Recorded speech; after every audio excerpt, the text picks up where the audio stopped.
everyone. Thank you so much for coming out tonight. Thank you to the Sharsheret organization and the amazing ladies on the Long Island Committee for honoring me with this opportunity to share my story and for giving me the chance to publicly thank my rock star of a husband, incredible parents and grandparents, unbelievable family and friends, wonderful community, and all the brilliant doctors I met from start to finish for everything they did for me when I needed it the most.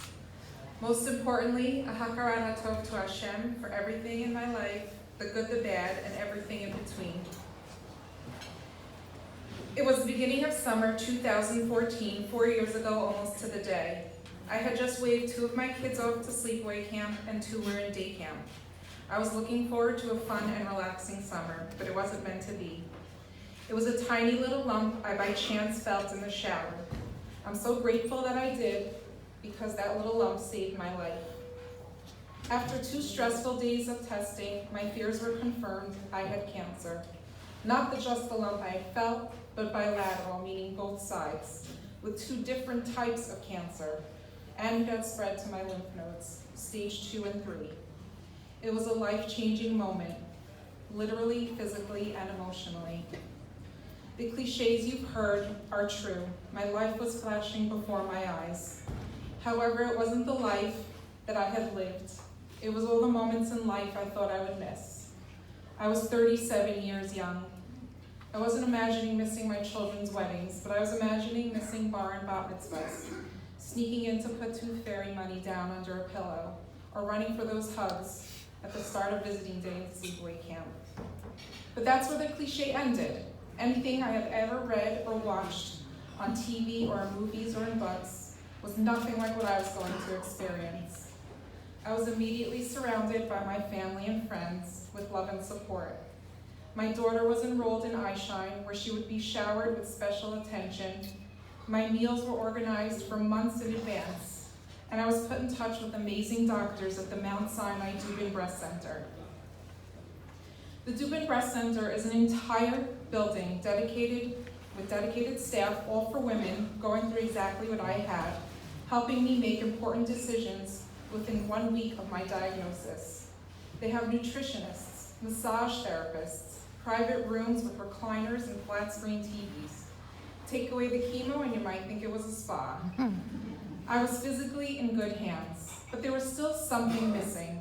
I didn't know anyone who had gone through this, someone who could give me first-hand advice.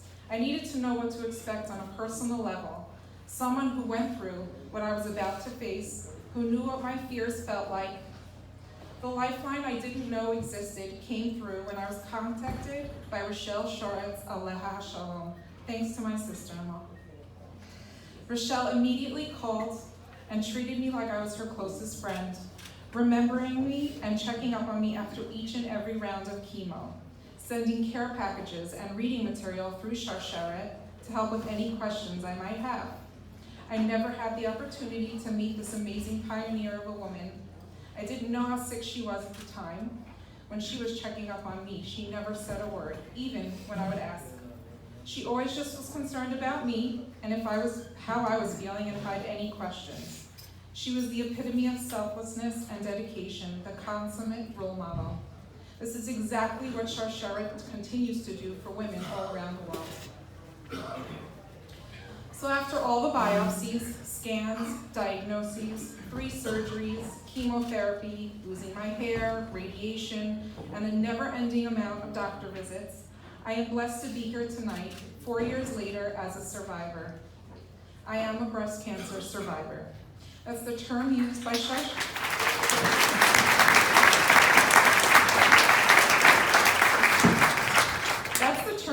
Sharsheret and other cancer organizations.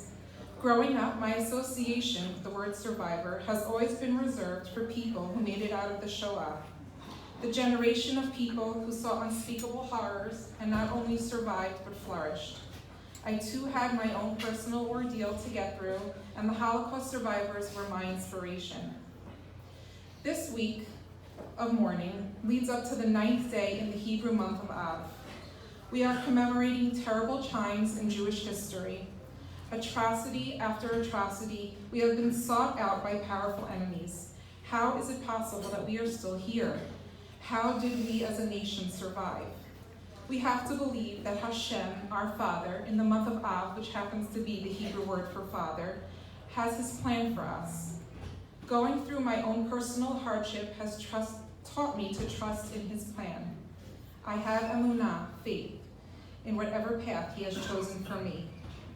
There is a purpose for every one of us and everything we go through. Rabbi Nachman of Breslov said, "The day you were born is the day Hashem decided that the world could not exist without you." I believe I survived to share my story in the hope that it might help others battling cancer and show everyone that you can go through trials in life and come out the other side a stronger, smarter, happier person. I have been inspired by many people along my journey. In particular, I love the positivity that comes from old world Hasidim. The great Hasidic master, the Baal Shem Tov, was quoted, "If tears open up the heavenly gates, joy absolutely demolishes them." Yes, we will cry for ourselves, for our family, friends, or neighbors over things like cancer and other hardships that we have no control over. But when there are no tears left, and all that we are left with is a numbness or anxiety or anger, we need to find a healthy way to switch that off. It is not easy, but it's imperative for ourselves and for our children. I believe that cure is finding joy. We must find joy in the life we have today. Joy in knowing Hashem is in control and knows what is best for us as individuals and as a nation. Joy in being there for each other. Joy in surrounding yourself with people who can elevate and inspire you. Joy in knowing that the cancer I had has great odds today, and with genetic testing, there will be earlier detection, saving countless lives.